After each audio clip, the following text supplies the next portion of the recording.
This is the Scorecard, where you score the latest sports news and in-depth views. I'm Anton Roxas. On the Scorecard tonight, PLDT High Speed Hitters finally strike gold, crowned PVL Queens at last. Australia completes FIBA Asia Cup three-peat, survives China in heart-stopping finish. UFC 319 payouts. Chimaev cashes in big after toppling Plessis. In Major League Baseball, Pirates' late collapse hands Cubs series win at Wrigley 4-3. Fever pull off epic 99-93 overtime win over Sun, but Sophie Cunningham goes down with a knee injury. Luka Dončić shaken but not stopped. Slovenian star cleared the play at EuroBasket. And our sports correspondent Sheila Salaysay was at ringside to witness Filipino boxer Kenneth Llover's victory over Luis Concepción of Panama. All the headlines and more on the Scorecard tonight, the 18th of August. Now, here's our roundup. What a battle at the Mall of Asia Arena. The PLDT High Speed Hitters fought through fire and heartbreak to finally capture their first ever PVL title. PLDT took down Cheritigo in a 5-set thriller, 25-17, 25-17, 19-25, 24-26, 15-8 in front of over 11,000 fans. After blowing a 2-set lead, Savvy Davison and Mika Reyes refused to let history repeat itself. Reyes was named Finals MVP with a career-high 20 points, including 7 monster blocks, while Davison unleashed 23 points to lead the charge. Kiana D sealed the deal with a game-winning block on Ces Robles as the high-speed hitters completed an unforgettable run. The victory also marked an 8-0 sweep of the PVL on tour, showing Coach Ral Ricafort's squad is built for more than just the preseason. With Kat Arado anchoring the floor defense with 29 digs, Kim Fajardo running the show with 25 excellent sets, and Bajoy Baron chipping in 6 blocks, PLDT proved they are ready to shake up the league.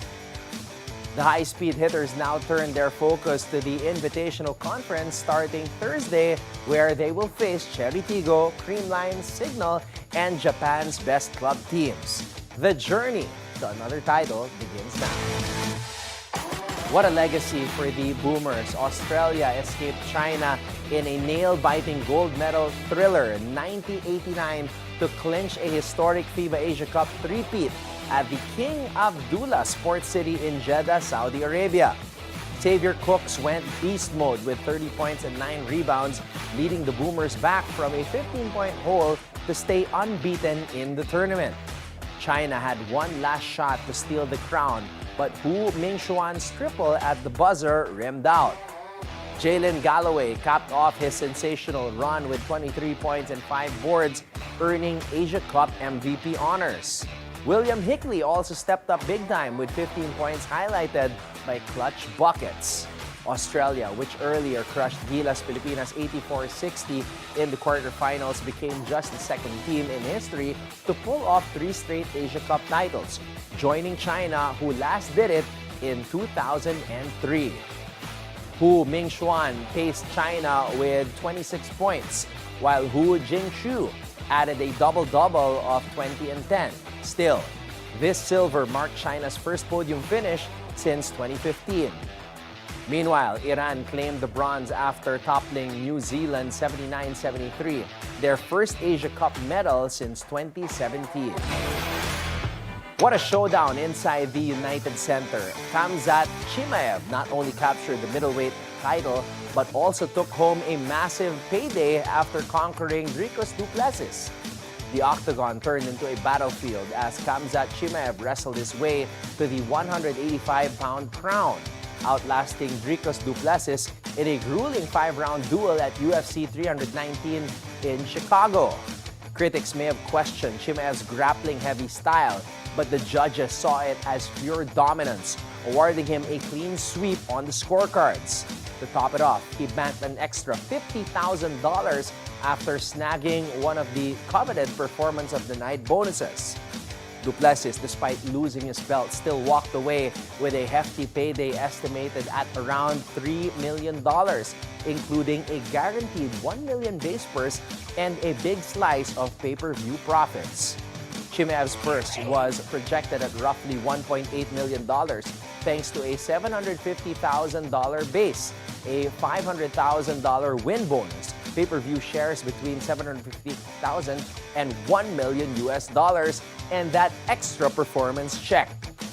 Lerone Murphy and Carlos Prates also sent the crowd into a frenzy, both delivering spinning back elbow knockouts that will live in highlight reels, joining Chimaev in the bonus winner's circle. At the end of the night, it was Chimaev's victory, his gold, and his millions, a defining moment that shook up the UFC middleweight landscape. The Pittsburgh Pirates had their chances, but once again, the late innings told the story. The Pirates fell 4-3 to the Chicago Cubs in Sunday's series finale at Wrigley Field, dropping yet another close contest that leaves them reeling with 7 losses in their last 8 games. Carmen Lodzinski, making his first start in 3 months, set the tone early, tossing 4 innings and 1 hit ball while keeping the Cubs in check. But Pittsburgh's bats squandered multiple scoring chances, finishing just 3 for 13 with runners in scoring position and stranding 10 men on base. Brian Reynolds and Spencer Horwitz each had doubles, while Nick Gonzalez collected 2 hits. Still, the Pirates couldn't cash in when it mattered, a frustrating theme in a stretch that has seen them swept in Milwaukee, stumble against Cincinnati, and now drop another road series. With the loss, Pittsburgh sinks to a 52-73 overall and a league-worst 18-43 away from home. For the Pirates, the road only gets tougher. Unless they find a way to finish games and capitalize on men in scoring position, this skid could get uglier before it gets better. Indiana Fever fans felt the full range of emotions as their team staged a monumental comeback against the Connecticut Sun, rallying from 21 points down to snatch a 99-93 overtime win. But the victory came at a cost. Star guard Sophie Cunningham went down in the second quarter after an unfortunate collision with Bria Hartley, clutching her knee in pain before being helped off the court. She never returned to the game. It was Kelsey Mitchell who took over the scoring load, dropping a massive 38 points, including 34 in the second half, to power the Fever's incredible fourth-quarter surge that forced overtime. Cunningham didn't speak after the game, but her sister, Lindsay, slammed officiating on social media, saying the league needs to do a better job of protecting players. With Caitlin Clark still sidelined and other guards, Ari McDonald and Sydney Colson, lost to season-ending injuries, the Fever turned to veteran Odyssey Sims, who made her first start under a hardship contract. Despite the growing injury list, the Fever's heart and fight shine through in this overtime classic. Meanwhile, Luka fans held their breath as Dončić went down after a scary collision with teammate Gregor Rovat. But the Slovenian superstar has been diagnosed with only a left knee contusion and is set to power through for EuroBasket. Dončić limped to the locker room, yet the fire in his game never dimmed. He's expected back in practice as Slovenia locks in for a medal push. Betting lines placed them 6th overall. But with Dončić dropping 26 points, 5 rebounds, and 5 assists in just one half against Latvia, anything is possible. Latvia did steal the exhibition win with Kristaps Porzingis scoring 20 and Davis Bertans adding 16. But Slovenia's chances at EuroBasket remain alive and well with their leader back in action. Doncic's resilience sends a clear message to the rest of Europe. He's ready to carry his nation on the big stage. Expect Slovenia to rally behind their superstar as the tournament approaches. And now, here's your daily dose of sports lingo. Can you explain what a spinning back fist is in kickboxing? A spinning back fist is a striking technique where the fighter spins their body, then strikes the opponent with the back of their fist. This move requires perfect timing and speed, making it a surprising and powerful attack that can catch opponents off guard and shift the momentum of the fight. Mastering the spinning back fist shows both skill and agility in the ring. It's time for our off-court buzzer. The Fighting Maroons are entering a new era, and all eyes are on the Maroon 5. With Quintin Millora-Brown gone after his one-and-done stint, JD Kagulangan, taking his talents to the KBL, and Francis Lopez jumping to Japan's B-League, the University of the Philippines is left with a younger, hungrier dark horse core. Harold Alarcon, Jerry Abadiano, Terence Portea, Janjan Felicilda, and Raylan Torres now carry the weight of a title defense on their shoulders. UP's Maroon 5 may not have the same star power as the lineup that delivered 2 titles in 4 seasons. But Athletics Director Bo Parasol insists this group has the confidence, toughness, and heart to fight anyone. Their recent stint in the World University Basketball Games in Tokyo, where they suffered tough losses against Korea University and the University of Sydney, served as a reality check, but it also hardened them for the war that awaits in UAAP Season 80. The question now is, will the Maroon 5 crumble under the pressure of expectations? Or will they rise to become the unlikely heroes of UP's title defense? And that's our roundup for tonight, the 18th of August. Up next, our sports correspondent Sheila Salaysay was at ringside to witness Filipino boxer Kenneth Llover's victory over Luis Concepción of Panama. Don't miss out on the boxing action when we return right here on The Scorecard.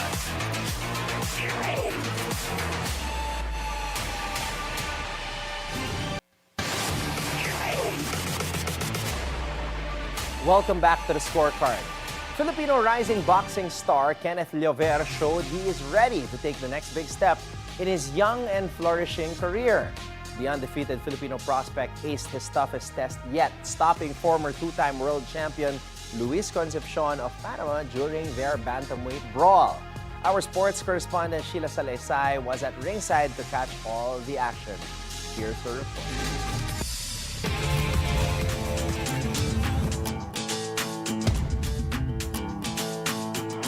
Undefeated versus unstoppable. The ring will explode as unbeaten Filipino knockout artist Kenneth Llover takes on the former 2-division world champion from Panama, Luis Concepción. It's the clash of generations. Raw power versus experience, hunger against pride, but only one will rise when the final bell rings.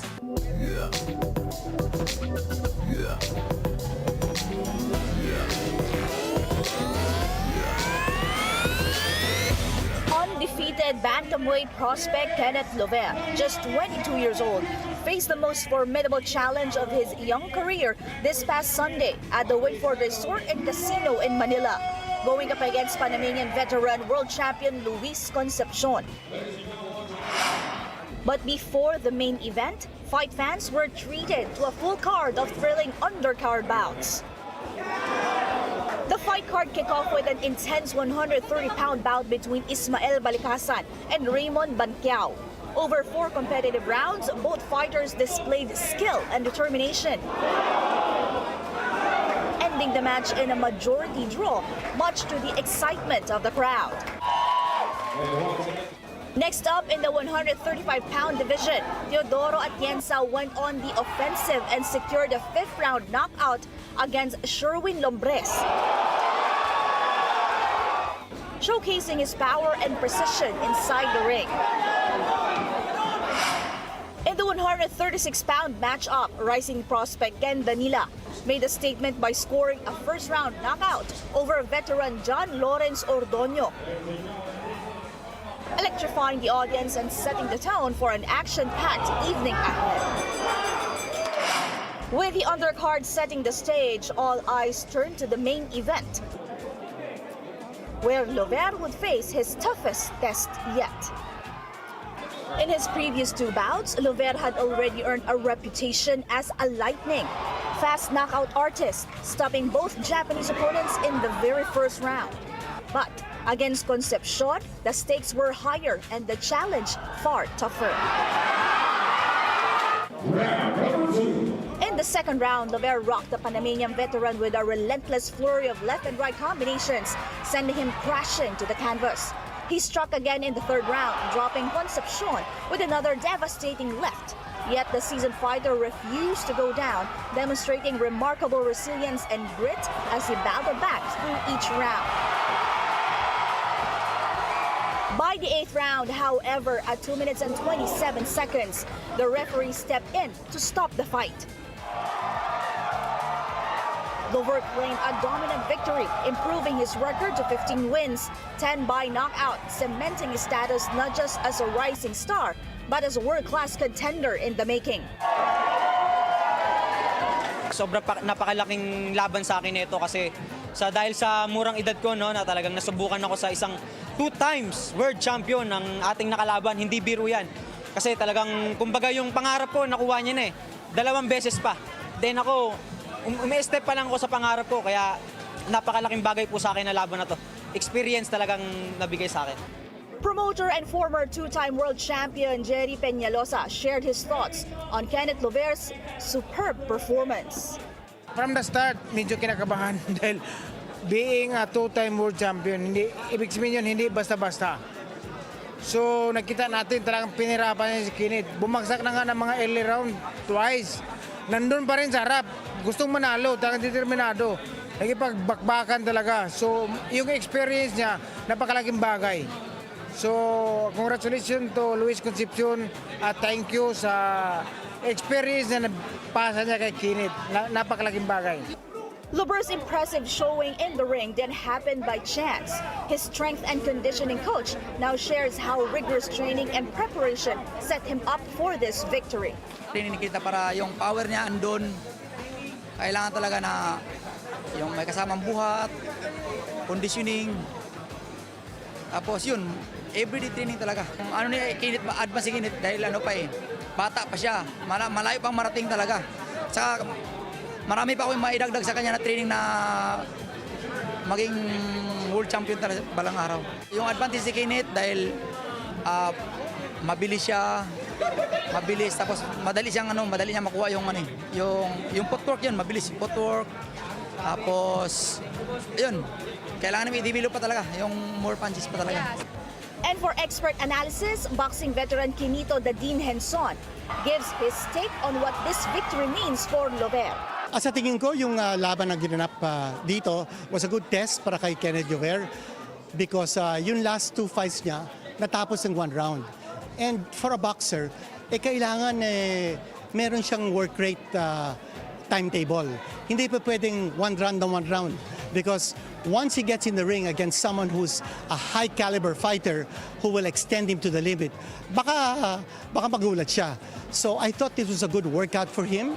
And he was extended to 8 rounds. I feel that with what he showed, and considering that he had only 2 first-round knockouts in his 2 previous fights, my feeling is maybe he needs another tune-up before going into an IBF title eliminator against a #1 contender. But, you know, Jerry Peñalosa has a very keen eye for boxing talent, and he knows how to spot whether a fighter is ready or not for the big time. What a statement win by Kenneth Llover. This Filipino phenom proves once again that youth, power, and hunger topple experience.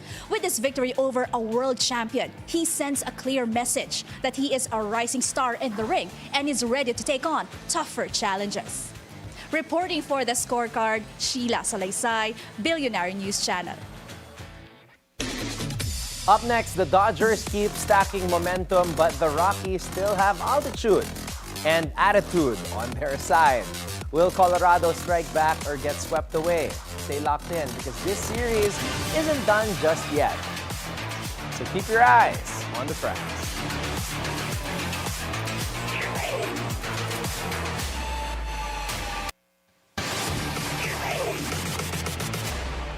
Welcome back to the Scorecard. It's time to keep your eyes on the prize. So let's just say this up front.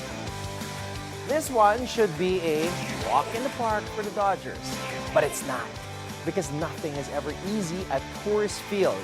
You're playing baseball on the moon. The air is thin, the ball's flying like it's juiced, and suddenly Every 7'9" guy in the Rockies lineup turns into Barry Bonds for one night. And that's what the Dodgers have to navigate tomorrow in a place where bad teams sometimes become chaos factories. Now, on paper, LA should roll. They've already swept this team 6 straight times this year.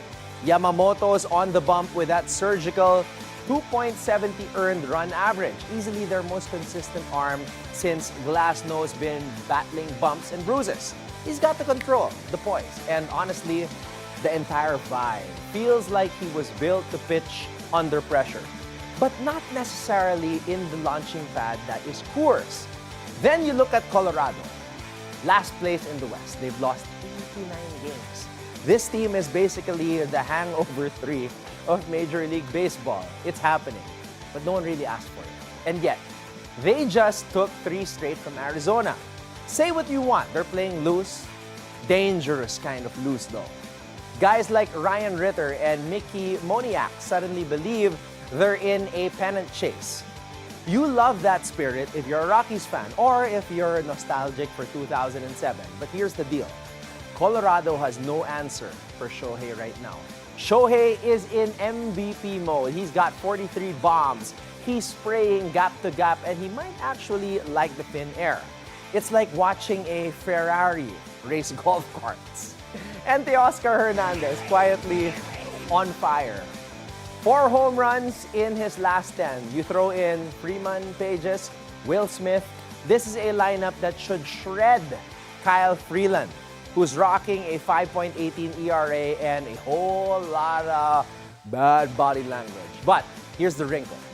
The Dodgers are coming off a sweep of San Diego, emotional high, and they've lost 3 straight on the road. That altitude plus post-rivalry hangover combo, it's real. So this game becomes a character check. Are you the big brother? Top of the division Dodgers who finish off weaker teams? Or are you the squad that lets Coors Field turn into a Twilight Zone episode again? And this is a team that can't afford to coast. The National League West lead is 2 games. Arizona and San Diego are lurking, so every win matters. Every blown lead could sting in September. So buckle up. It's altitude. It's West Coast baseball. It's the kind of weird matchup that tells you more than you expect.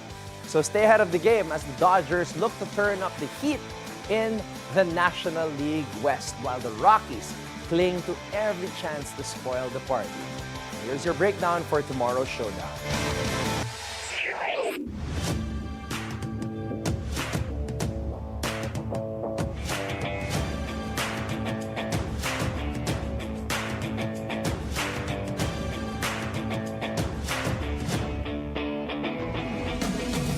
And that's a wrap on our Dodgers-Rockies preview. One team's chasing October, the other's playing spoiler. Big bats, big stakes, and no room for error. So tune in, lock in, and as always, keep your eyes on the prize. Before we go, think on this. From a Filipino basketball player known for his electrifying hops, unyielding defense, and workhorse mentality, Renz Abando once said, "If I were given a chance, I wouldn't waste time, not even a second." And with that, thank you for joining us tonight. We'll see you again tomorrow on the Scorecard, where sports is our business and business is our sport on the Bilyonaryo News Channel. This has been Anton Roxas. Have a blessed evening, everybody. Good night.